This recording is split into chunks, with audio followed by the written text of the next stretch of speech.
എല്ലാവർക്കും നമസ്കാരം. നമ്മുടെ പുതിയ വീഡിയോയിലേക്ക് സ്വാഗതം. നമ്മുടെ പഴയ ചാനൽ ചില കാരണങ്ങളെ അടിച്ചുപോയി, അതുകൊണ്ടാണ് നമ്മൾ പുതിയ ചാനലായിട്ട് വന്നിട്ടുള്ളത്. അപ്പോൾ പണ്ട് നിന്ന എല്ലാ സപ്പോർട്ടും നിങ്ങൾ ഇപ്പോഴും തരണമെന്ന് മാത്രം അഭ്യർത്ഥിക്കുന്നു. ഇന്നത്തെ ഏറ്റവും വലിയ ചോദ്യം ഇതാണ്: ബ്രസീലിൻ്റെ സൂപ്പർ താരം നെയ്മർ ഇന്ന് നോർവേക്കെതിരെ കളിക്കുമോ? അതിന് ഇപ്പോൾ ലഭിക്കുന്ന ഏറ്റവും വലിയ വിവരങ്ങളനുസരിച്ച് അതെ എന്നുള്ളതാണ്. നെയ്മർ പൂർണ്ണ ഫിറ്റാണെന്ന് ബ്രസീൽ പരിശീലകൻ കാർലോ ആൻസലോട്ടി തന്നെ പറഞ്ഞിട്ടുണ്ട്. ആവശ്യമെങ്കിൽ 90 മിനിറ്റും കളിക്കാൻ കഴിയുമെന്നും അദ്ദേഹം വ്യക്തമാക്കിയിട്ടുണ്ട്. പക്ഷേ ഫസ്റ്റ് 11-ൽ ഇറങ്ങാൻ സാധ്യതയില്ലെന്ന് തന്നെയാണ് കൂടുതൽ നമുക്ക് കാണാൻ പറ്റുന്നത്. ഗെയിമിൻ്റെ നിർണായക സമയത്ത് എന്തായാലും നമുക്ക് നെയ്മറെ കളിക്കളത്തിൽ കാണാൻ പറ്റുന്നതിനാണ് എല്ലാവരും വിശ്വസിക്കുന്നത്. കാലിൻ്റെ മസിലിൽ ഏറ്റ പരിക്കിനെ തുടർന്ന് ലോകകപ്പിൽ നെയ്മർക്ക് ഇതുവരെ അധികം കളിക്കാൻ പറ്റിയിട്ടുണ്ടായിരുന്നില്ല.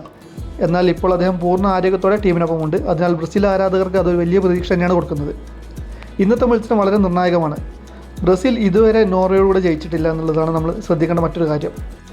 എർലിംഗ് ഹാലൻഡ് നയിക്കുന്ന നോർവേ ശക്തമായ എതിരാളികളാണ്. അതുകൊണ്ട് നെയ്മറിൻ്റെ അനുഭവവും മികവും ബ്രസീലിന് വളരെ വലിയ കരുത്താകും. ഇപ്പോൾ എല്ലാവരും കാത്തിരിക്കുന്നത് ഒരു കാര്യത്തിനാണ്: നെയ്മർ ഇന്ന് ആദ്യ 11-ൽ ഇറങ്ങുമോ?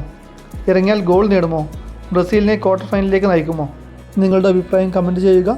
ഇതുപോലുള്ള ഫുട്ബോൾ അപ്ഡേറ്റ്സിനായി ചാനൽ സബ്സ്ക്രൈബ് ചെയ്യുക. താങ്ക്